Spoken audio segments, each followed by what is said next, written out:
Welcome to Bedtime Tales. Settle in, let the day grow quiet, and make yourself comfortable. Tonight, a warm hilltop observatory shelters us beneath gentle rain. Warm rain moves across the hill in a wide silver curtain, softening the dark grass and laying a quiet shine over the winding path. At the top, beneath a sky filled with gentle cloud, an old observatory rests among low pines, its round roof dim and peaceful in the evening light. The building is not grand.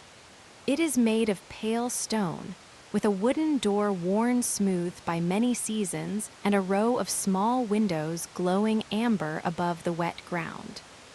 Rain taps the glass, slips from the copper gutters, and gathers in a shallow channel beside the path, where it makes a calm, steady murmur. A covered porch curves around the entrance.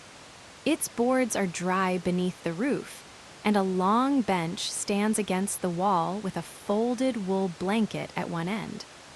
A brass lamp hangs above the door. Its light touches the porch rail, the stone step, and the silver drops clinging to the pine needles nearby. Inside, the air is warm and carries the mild scent of cedar, paper, and rain-cooled stone. A woven mat waits by the door for damp shoes. Wooden pegs hold a soft coat, a wide scarf, and a canvas bag, leaving everything neat and light before the evening continues. The entrance room is quiet enough to hear each small sound. Water travels along the gutter outside.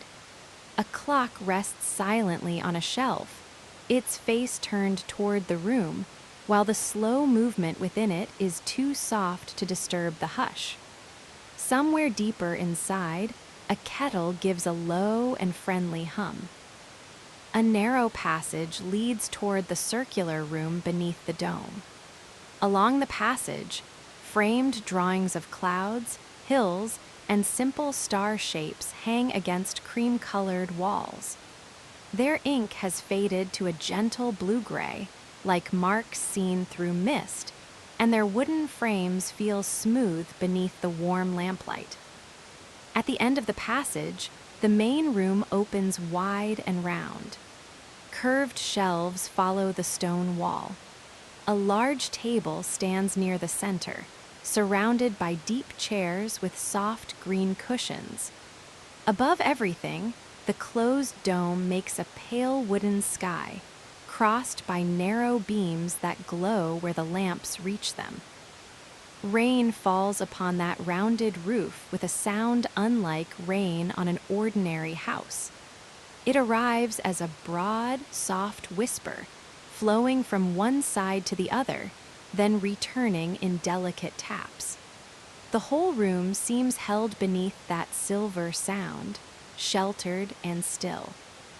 A tall telescope rests beneath the highest part of the dome, angled gently toward a shutter that remains closed against the rain. Its dark tube has a dull, clean sheen. The brass wheels beside it catch small circles of light, and the polished wooden stand feels solid and familiar beneath an open hand. Nothing needs to be opened tonight. The clouded sky has wrapped the hill in its soft gray cover, and the telescope can remain at rest. Its work is complete for now. The dome is closed, the floor is dry, and every latch sits securely in place. Near the wall, a small stove gives off a low, even warmth. There is no bright flame to watch, only a quiet red glow behind its patterned door and the mild scent of cedar from a basket beside it. A round rug holds the warmth close, its thick threads colored like moss and warm sand. The kettle waits on a side table rather than the stove. Its painted surface is deep blue, dotted with tiny cream marks that resemble rain against a night window. Beside it stands a plain cup, a jar of dried chamomile, and a small dish holding a little honey. Warm water pours with a smooth sound. Chamomile settles into the cup, releasing a soft meadow scent that mixes with cedar and clean rain. Honey turns slowly from the spoon and disappears beneath the pale surface, leaving a quiet sweetness in the rising steam. The cup fits easily between both hands. Its clay is warm and slightly rough, with a shallow ridge where it was shaped long ago. Steam brushes the face and then fades upward, joining the amber air beneath the dome. Rain crosses the roof again. It runs over the curved panels in a soft wave, and the gutter answers with its low murmur outside. The cup grows lighter with each unhurried sip, while warmth spreads through fingers, palms, and the sleeves of a dry sweater. A chair beside the table faces the shuttered window. Its cushion gives gently beneath the body, and the high back supports every quiet shift. A small footstool waits at the right distance.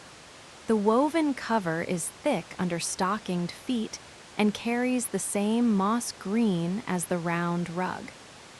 From here, the room reveals its patient order. Brass instruments stand in shallow cases. Paper rests in flat drawers. Pencils lie sharpened in a ceramic cup, though none are needed tonight. Everything has its place, and every place has already been prepared. The rain has made the hill feel far from the roads below. Through a small side window, the distant valley appears only as a few blurred lights among the folds of darkness. They do not move. They simply glow through the rain, gentle signs of other warm rooms resting under the same cloud. The nearest pines lean softly in the wet air. Their branches barely move, heavy with drops that shine in the porch light. Now and again, water slips from one branch to another, making a faint patter against the needles before joining the dark earth. Inside, the cup rests on a cork mat. A folded cloth waits beside it, embroidered with a simple crescent shape. The thread has softened from use, and the cloth lies flat and clean, one small detail among all the calm details of the room. A broad cabinet follows the curve of the wall. Its shallow drawers hold maps of the sky printed on thick cream paper. Each drawer has a brass label frame, though the labels are faded and quiet. The round handles are cool at first and then warm beneath the fingertips. One drawer glides open without effort. Inside, wide sheets rest beneath a ribbon of soft cotton. The upper sheet shows a field of tiny dots joined by pale lines, with gentle blue shading around the edges. It is less like a chart tonight and more like a piece of calm pattern made for slow looking.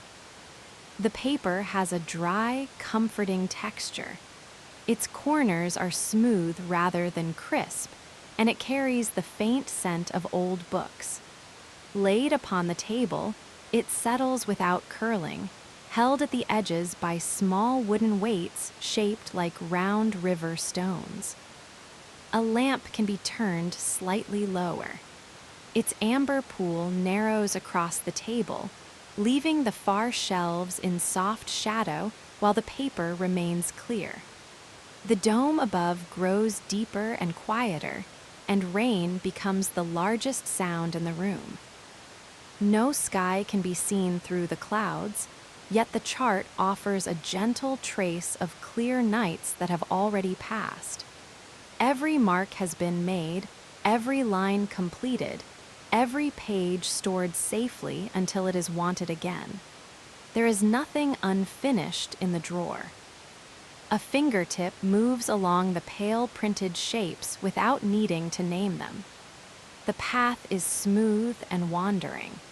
It crosses open cream space passes clusters of tiny blue dots and comes to rest near the paper weight where the wood is round and warm. The observatory was built for looking outward, though on a rainy evening it becomes a place for looking closely at what is already near. The grain of the table, the circle of lamplight, the fine steam above the cup, the silver movement on the glass. Rain crosses the rounded roof, softer now. Its whisper drifts from the upper panels toward the gutter, where each drop joins the next and travels down through the copper pipe. The sound is steady enough to become part of the warmth. A second drawer contains small notebooks bound in gray cloth. Their spines are plain, and their pages carry careful marks in faded pencil. They remain closed. The feel of the cloth is enough, cool and finely woven beneath the thumb. The notebooks can be moved into a straighter row. A loose ribbon lies beside them and tucks neatly beneath the final cover.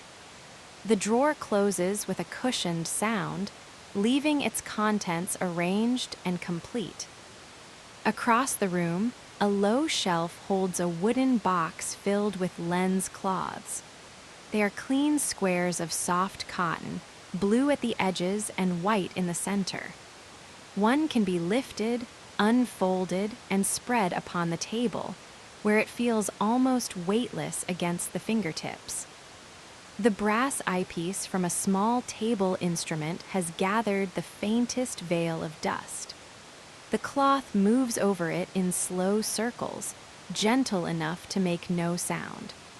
Brass brightens beneath the fabric, not to a hard shine, only to a warm glow that matches the lamps.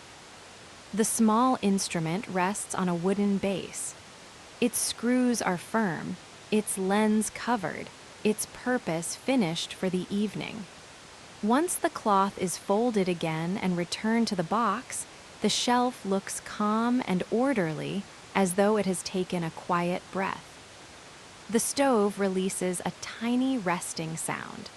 Warmth continues through the room, touching the chair legs and the lower shelves. The rug feels warmer now, and the air near the stones holds a dry cedar softness. The tea has cooled to a mild warmth. Chamomile remains in the scent, joined by the sweetness of honey. The cup is pleasant to lift, pleasant to set down, and pleasant simply to leave upon its cork circle while rain travels over the dome. A taller window stands behind a curtain of undyed linen. The fabric is drawn back just enough to show the wet porch and the nearest pine. Its weave is visible in the lamp glow, each pale thread crossing another in simple, restful order. The curtain can be pulled a little farther across the glass. It does not hide the rain. It turns the drops into soft points of moving light, silver at the center, and amber along the edges. The valley lamps fade until only their warm blur remains. Beside the window, a narrow shelf holds smooth stones gathered from the hill. They are gray, brown, and muted green, each with a rounded shape made by long seasons of water and wind. One fits comfortably in the palm, cool at first, then slowly taking the warmth of the hand. Its surface carries a pale band from one side to the other. The band has no beginning that needs finding and no destination that needs following. It is simply a light mark across dark stone, calm beneath the thumb.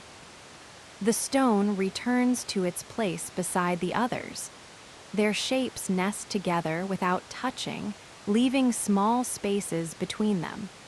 Those spaces collect shadow, while the upper curves collect the gentle lamplight. Rain passes over the roof once more. The dome gathers every drop into one broad hush. Under that shelter, the stone shelf, the linen curtain, the warm cup, and the resting telescope all feel part of the same peaceful room. A narrow stair curves upward along the wall to a small gallery beneath the dome.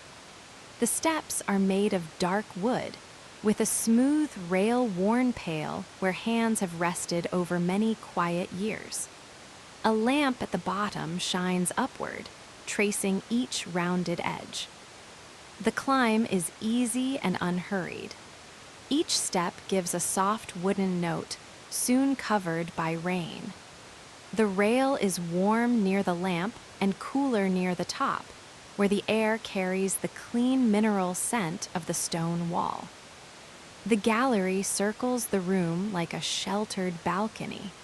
From above, the table becomes a broad oval of light. The green chairs rest around it, the chart lies flat beneath its wooden weights, and the cup sends up only the thinnest thread of steam. Small brass hooks line the gallery wall. A hand brush hangs from one, its pale bristles soft and even. Another holds a ring of old wooden tags, blank and smooth, moving together with a muted touch when the gallery floor receives a step. The inside of the dome is close here. Its wooden panels are painted a dim cream with narrow ribs between them. The rain beyond cannot be seen, though its touch can be heard clearly, thousands of soft taps becoming one continuous veil. A padded bench follows the curve of the gallery. Its blue cushion is deep enough to rest against, and a folded quilt lies along the back. The quilt is pieced from quiet colors, gray, faded gold, moss, and the pale blue of a rainy horizon. The fabric carries a little stored warmth from the room below. Spread across the knees, it has a comfortable weight. Its seams form simple squares beneath the hand, and the cotton gives a faint, clean scent, like linen kept in a cedar chest. From the bench, the resting telescope seems close enough to guard the center of the room without making any demand. Its covered lens points toward the shutter. The brass wheel is still. The wooden stand is steady. All of it can wait beneath the rain. A small round window looks from the gallery toward the back slope. Water gathers along its outer ledge and slips away in clear threads. Beyond it, the pines become soft layers of charcoal and green, each farther layer quieter than the one before. Near the base of the hill, a narrow lane curves through the trees. No headlights cross it. No footsteps climb the path. The wet evening remains undisturbed, and the observatory holds its warm circle above the sleeping valley. The quilt settles more closely around the legs. The bench supports the shoulders. Rain touches the dome with the same wide whisper, moving over the hidden panels and down toward the waiting gutters. A wall niche beside the bench contains a little lamp with a frosted shade. Its light is softer than the lamps below, almost golden cream. The glass is warm near the top and cool around the lower rim, where a ring of tiny leaves has been etched into the surface. The lamp makes the quilt colors richer without making them bright. Gray becomes warm smoke. Blue becomes evening mist. Faded gold becomes the last quiet light held at the edge of a cloud. There is a wooden tray beneath the bench. It holds a slim book of blank paper, a cedar pencil, and a square of felt. The book opens easily, revealing thick pages with no marks at all. Their open space feels peaceful rather than empty. The pencil rolls gently until it meets the felt. Its cedar scent rises when it is lifted, dry and familiar, then fades when it returns to the tray. No mark is needed. The pages can remain clean, waiting without impatience. The book closes beneath one hand. Its cover is made of soft brown leather, plain except for a small pressed circle near the corner. It returns to the tray, aligned with the felt, and the tray slides back until its edge sits even with the bench. Rain grows lighter for a while. Individual drops become easier to hear, each one tapping the dome and passing away. The gutter murmur thins, though it never disappears. Water still moves along the roof, along the porch rail, and through the grass below. In the softer rain, the stove can be heard from the lower room, a quiet pulse of warmth with an occasional low click from the iron. The clock on the distant shelf keeps its movement nearly hidden.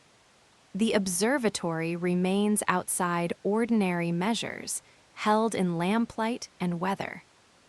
The quilt folds neatly when it is lifted from the knees.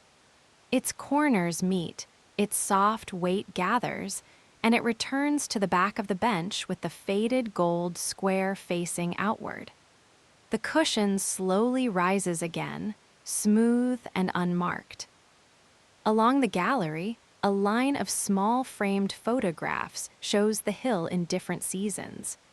Green grass beneath a pale morning, pine branches softened by snow, a golden slope under thin cloud. Tonight the rain gives every image the same calm sheen beneath the glass. The frames do not need names or dates. Their places are enough. The hill remains the hill through every change, and the round roof remains above it, receiving sun, mist, wind, and rain with the same patient shape. At the far end of the gallery, a shallow cupboard holds spare blankets. The door opens on quiet hinges. Inside, wool is folded in colors of oat, slate, and soft brown, with little cedar blocks resting between the layers. One oat-colored blanket is light and fine. It can be carried down to the green chair, where it will add another gentle layer for the rest of the evening. The cupboard closes, the latch settles, and the row of blankets remains tidy behind the door. The descent follows the curve of the wall. From step to step, the table rises into view and the amber light grows warmer. The oat-colored wool brushes softly against the arm, almost weightless, while the wooden rail guides the way back to the rug. The blanket spreads across the chair and footstool. Its edge falls in a clean line, and its warmth gathers around the legs. The teacup waits nearby with a final mild sip, and the chart still lies beneath the river-shaped weights. Beside the table stands a cabinet with two curved glass doors. Behind them, a collection of simple glass lenses rests on padded shelves. Some are wide and clear, some are small and faintly blue, and all are covered by shallow wooden caps that keep their surfaces clean through the long, quiet hours. The little brass key remains in the cabinet lock. It turns with a soft touch, and the doors open without a creak. A mild scent of beeswax rises from the polished wood, joining the cedar and chamomile already gathered in the room. The lenses are arranged by shape rather than size. Their round caps make a row of smooth wooden circles, each one carrying the same warm grain. A folded square of dark velvet rests beneath every piece, keeping brass and glass away from the harder shelf. One capped lens can be lifted for a moment. It has a pleasant weight, enough to fill the palm without pulling against the wrist. The brass edge is cool, the wooden cap is warm, and the velvet beneath it holds a faint impression that slowly disappears. There is no need to uncover the glass. The round shape, the gentle weight, and the quiet order of the cabinet are enough. The lens returns to its hollow in the velvet, where it rests as neatly as a smooth stone placed back beside a stream. The cabinet doors meet in the center. The key turns once more and remains in the lock, hanging from a short piece of faded blue cord. Its small weight keeps the cord straight against the wood. Above the cabinet, a shallow bowl holds dried pine needles and pale seed husks gathered from the path on clear days. They make a soft pattern of brown, cream, and muted green.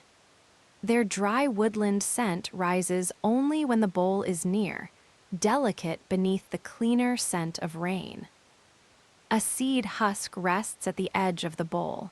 It is light enough to lift with 2 fingers, shaped in thin, overlapping scales.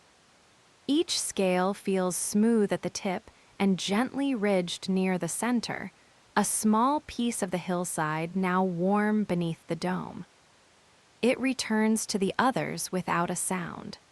The bowl remains beneath the wall lamp, and a curved shadow settles around its base.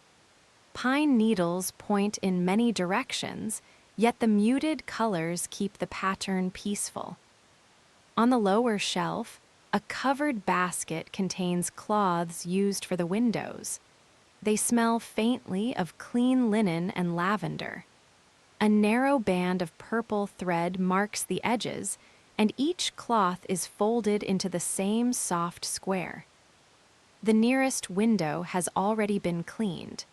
Rain glides over its outer surface in clear threads, while the inner glass remains smooth and dry. A palm near the pane can feel the coolness held by the night without touching the water beyond. Along the bottom of the glass, the stone sill has gathered a little chill. Its pale surface is worn into a shallow curve at the center. The linen curtain brushes it whenever the damp air presses gently against the building. The curtain falls back. Its folds make long bands of cream and shadow, shifting slightly as warmth moves through the room. The fabric never lifts far, only enough to show that the air is alive and mild beneath the closed dome. Near the stove, a copper warming pan hangs from a wooden peg. Its round face reflects the rug in softened color, green turning to deep olive and lamplight turning to quiet gold. The long handle is wrapped with a strip of leather, smooth where it has been held. The pan stays on its peg. The stove has already warmed the blankets, the chair, and the stones nearby. Nothing else is needed. Its copper surface simply holds a dim version of the room, curved and calm. A broad wooden chest stands beneath the gallery stair. The lid is closed, and a flat cushion rests on top, making another low seat near the warmth. The cushion is filled with wool and covered in thick gray fabric that gives slowly beneath a hand. Inside the chest, known and safely stored, are winter covers used when cold weather moves over the hill. Tonight the mild rain asks for only the oat-colored blanket. The chest can remain closed, its smooth lid supporting the gray cushion and a small square pillow. The pillow carries an embroidered pine branch in thread the color of moss.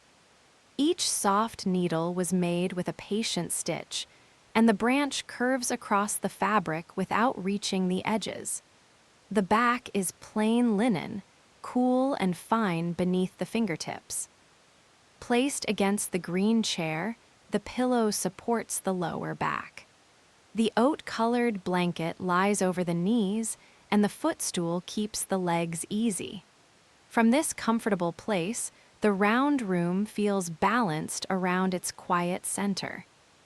The stove is on one side, the rain-dark window on the other, the table ahead, and the resting telescope beyond.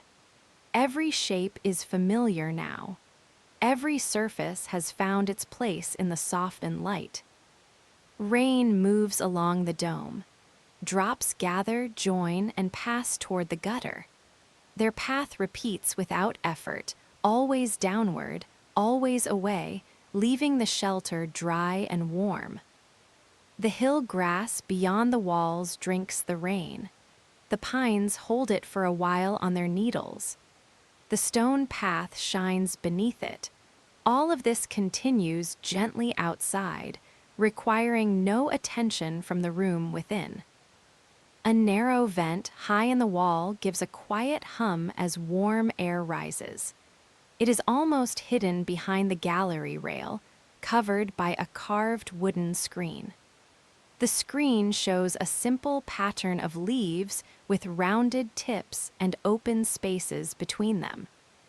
Lamplight passes through those spaces and lays faint leaf shapes on the stone. They are soft at the edges and barely darker than the wall. As the lamp lowers, they fade, leaving only the carved screen above. The chair cushion keeps its warmth. The pillow supports the back. The blanket lies still. Rain crosses the dome again, broad and gentle, while the gutter answers below with its patient murmur. Rain returns more fully, flowing over the dome in a broad silver rush that soon softens to its steady hush. The sound fills the round room without making it feel smaller. It makes the stone walls seem thicker and the lamps more tender. The chart can return to its drawer now. The wooden weights lift and settle into their shallow box. The broad paper rises carefully, keeping its smooth shape, then rests beneath the cotton ribbon exactly where it was before. The drawer glides closed. Its brass handle catches the light and then becomes still. The table is clear except for the cup, the folded lens cloth, and the quiet pool of amber from the lamp. The lens cloth returns to the low shelf. The cup can remain a little longer. A small crumb brush rests beside the tea tray, though the surface is already clean. It is enough to straighten the spoon and place it beside the honey dish. The room has a gentle way of becoming simpler as the evening deepens. Paper disappears into drawers. Cloth returns to boxes. The curtain moves farther across the rain-dark glass. Each small action leaves more open space and less to hold in mind. The lamps can be lowered one by one. The passage lamp becomes a faint glow. The lamp above the chart turns down until its pool reaches only the center of the table. The frosted gallery lamp remains like a small moon against the curve above. Under softer light, the telescope loses its edges and becomes a calm dark shape beneath the dome. The brass wheels no longer shine. They hold only a narrow amber line, enough to show that they are still and secure. The cup is empty now. A little warmth remains in the clay and transfers into the hands. The chamomile scent is nearly gone, leaving cedar, wool, and clean damp stone as the quiet sense of the room. The cup returns to the tray. Water from a covered jug rinses it with a brief, smooth sound. A linen towel dries the rim and the handle. Then the cup stands upside down on a wooden rack, ready for another rainy evening. The honey dish receives its lid. The spoon rests in a narrow drawer. Dried chamomile returns to the jar, which closes with a soft turn. Everything around the kettle is finished and at rest. Rain on the dome, water in the gutter, warmth from the stove. These sounds and feelings remain after all the little tasks have ended, simple and steady in the round room. The chair waits near the lowered lamp. The oat-colored blanket opens across it once more, softer now where it has held warmth. The cushion receives the body, the footstool supports the feet, and the high back makes a quiet place for the shoulders. Outside the linen curtain, water continues down the glass. The valley lights are hidden now, or perhaps only blurred into the darkness beyond sight. Their presence is no longer needed. The observatory has enough light of its own. A small basket beside the chair holds wool in deep blue and gray. The yarn is wound into round, soft forms, each tucked against the next. There are no needles and no work waiting. The basket is only color, texture, and a faint, clean scent. One strand has slipped loose across the top. It can be tucked beneath the nearest ball, leaving the surface smooth. The fibers are soft against the fingertips, warmer than the stone shelf and lighter than the blanket. The stove glow dims slightly while the room keeps its warmth. Thick walls hold what has gathered here through the evening. The rug, the chairs, the table, and the closed dome all seem to keep a little of it too. Rain brushes the roof with smaller drops. The broad rush has passed. What remains is a fine and even tapping, close above and far away at once, like water touching 1,000 leaves beyond the walls. The lamp on the table turns lower. Shadows rise gently along the curved shelves. Book spines become bands of muted color. Brass labels fade. The pale dome above grows smooth and deep. The gallery lamp is the last bright point overhead. Its frosted shade glows without glare, touching the padded bench and the folded quilt, then leaving the upper panels in soft cream darkness. A wool blanket rests across the hands. Its edge has a narrow woven border that can be followed by touch from one corner across the lap and back again. The threads are even. The fabric is warm. The chair remains still. Nothing waits in the drawers. Nothing waits at the telescope. The kettle is quiet. The cup is clean. The shutter is secure. The hill outside is wrapped in rain, and the room inside is complete. The frosted lamp above can grow dimmer.